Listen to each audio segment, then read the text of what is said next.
पछतावा। निधि अपने घर से भागकर ट्रेन से जा रही थी, गुस्से में, क्योंकि उसके दादाजी से उसकी लड़ाई हो गई थी। उसके दादाजी उसको बाहर आने जाने से टोकते रहते थे, बाहर जाने में से घूमने फिरने में रोक टोक करते थे। उसको घुटन लगने लगी थी अपने ही घर में। इसी से ऊब कर वो घर छोड़कर भाग रही थी। निधि ट्रेन के रिजर्वेशन के डब्बे में बाथरूम की तरफ वाली सीट पर बैठी थी। उसके चेहरे से पता चल रहा था कि थोड़ी सी घबराहट है उसके दिल में कि कहीं टीटी ने आकर पकड़ लिया। कुछ देर तक तो पीछे पलट पलट कर टीटी के आने का इंतजार करती रही। शायद सोच रही थी कि थोड़े बहुत पैसे देकर कुछ निपटारा कर लेगी।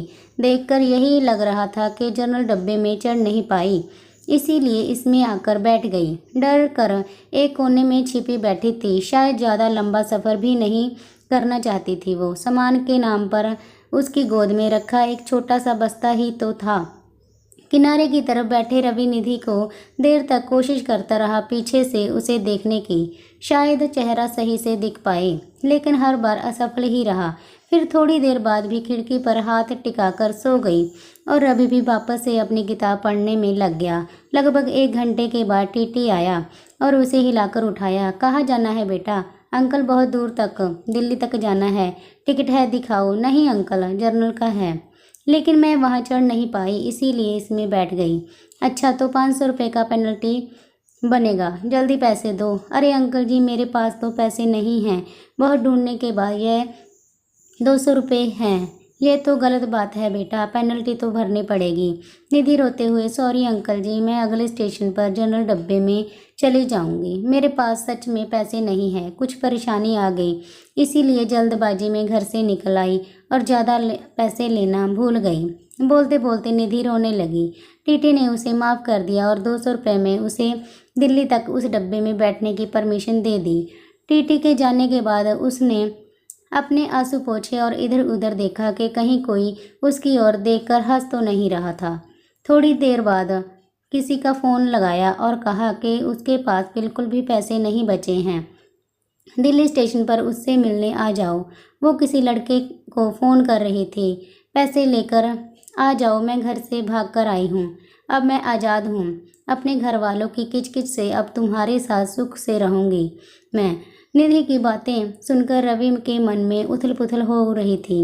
न जाने क्यों उसकी मासूम चेहरा देखकर उसकी तरफ खिंचाव को सा महसूस कर रहा था। दिल कर रहा था कि उसे पैसे दे दूं और कहूं कि तुम परेशान मत हो और रो मत, लेकिन रवि अनजान था के लिए इस तरह की बात सोचना थोड़ा अजीब था। उसकी शक्ल से लग रहा था कि उसने कुछ खाया पिया नहीं है शायद सुबह से, और अब तो उसके पास पैसे भी नहीं थे।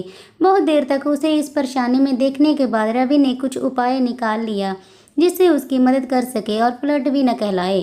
फिर मैं एक पेपर पर नोट लिखा, बहुत देर से तुम्हें परेशान होते हुए देख रहा हूँ, जानता हूँ कि एक अनजान आदमी हूँ, हम उम्र लड़के का, इस तरह तुम्हें नोट भेजना अजीब भी होगा और शायद तुम्हारी नज़र में गलत भी, लेकिन तुम्हें इस तरह परेशान देखकर मुझे बेचैनी हो रही है, इसीलिए 2000 रुपये दे रहा हूँ। तुम्हें कोई एहसान न लगे इसीलिए मेरा एड्रेस भी लिख रहा हूँ। जब तुम्हें सही लगे मेरे एड्रेस पर पैसे वापस भेज सकती हो। वैसे मैं नहीं चाहूँगा कि तुम वापस करो। एक चाय वाले के हाथों उसे वो नोट देने को कहा और चाय वाले को मना किया कि उसे ना बताए कि वो नोट रवि उसे भेजा है। नोट मिलते ही उसने 2-3 बार पीछे पलटकर देखा कि कोई उसकी तरह देखता हुआ नजर आए तो उसे पता लग जाएगा कि किसने भेजा। लेकिन रवि ने तो नोट भेजने के बाद ही मुंह पर चादर डालकर लेट गया था। थोड़ी देर बाद चादर का कोना हटाकर देखा तो उसके चेहरे पर मुस्कुराहट थी। लगा जैसे कई सालों से इस एक मुस्कुराहट का इंतजार था। उसकी आंखों की चमक ने मेरा दिल उसके हाथों में जाकर थमा दिया। फिर चादर का कोना हटाकर हर थोड़ी देर में उसे देखकर जैसे सांस ले रहा था। लेकिन एक चिंता थी कि लड़की घर से भाग रही है, इसको रोकना जरूरी है। ट्रेन निधि उतरी और शायद उस लड़के को ढूंढ रही थी जिसके साथ भागने के लिए आई थी। रवि से रहा नहीं गया, वो भी ट्रेन से उतर कर निधि के पीछे थोड़ी दूरी बनाकर चलने लगा। करीब 2 घंटे लगातार ढूंढने के बाद भी वो लड़का नहीं मिला। निधि अकेले अनजान शहर में स्टेशन पर बैठ रोए जा रही थी।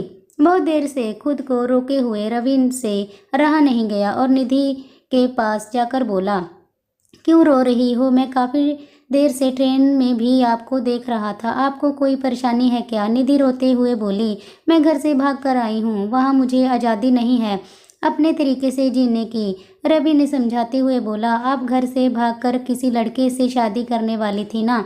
निधि, हाँ, लेकिन वो आया नहीं।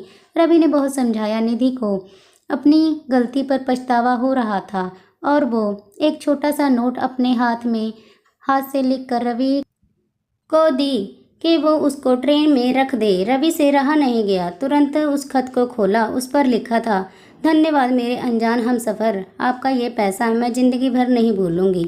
और एक धन्यवाद जो अभी स्टेशन पर मिले थे उनको भी, मुझको अपना जैसे समझाने के लिए। आज मैं अपने घर उनकी बेटी बनकर जाऊंगी। रवि उस दिन से निधि को भूल नहीं पा रहा था। उसका मन कह रहा था, निधि जरूर खत भेजेगी। अब तो निधि, वो आँखें और वो मुस्कुराहट जैसे रवि के जीने की वजह बन गए थे। हर रोज़ पोस्टमैन से पूछता था, शायद किसी दिन उसका कोई खत आ जाए। आज 1 साल बाद एक खत मिला।